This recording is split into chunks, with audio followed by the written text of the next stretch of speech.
আপনার সাথে আমার বিরোধ থাকতে পারে, কারোর সাথে কারো, কিন্তু ভবনের সাথে কোনো তো বিরোধ নাই। ভবন তো আমার কোনো ক্ষতি করে নাই। আর কথা হলো, দেশে তো আইন আছে, সব কিছু আইনের মাধ্যমে হওয়া উচিত।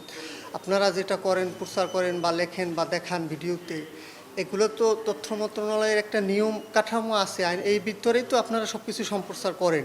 এর বহিরাগত বা কিছু করলে তো তারা ব্যবস্থা নেবে, মন্ত্রণালয় আছে। এখন এই আপনাদের বিরুদ্ধে বা যারা করলো উস্কানি বা কেউ হয়তো বা কেউ দিতে পারে, বা এখান থেকে আমি ব্যবস্থা নেওয়ার কে?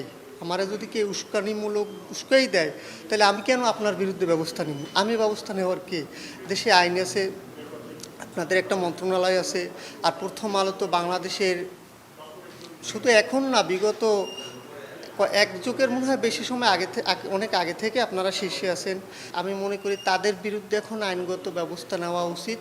কারণ হয়েছে, আজকের আপনার সাথে এটা করছে, এটা যদি ব্যবস্থা না হয়, কালকে তো আমার সাথে করবে। আমার সাথে তো শত্রু যদি আপনার থাকে, আমার তো থাকতে পারে, তাই না? তো তারা তো আমার সাথে এটা করবে। আপনি আমার কিছু ক্ষতি করতে পারেন, কিন্তু আপনার ভবন তো আমার কোনো ক্ষতি করে নাই। এখানে যা যা কিছু দেখলাম, এগুলো তো কারো জীবন নেই।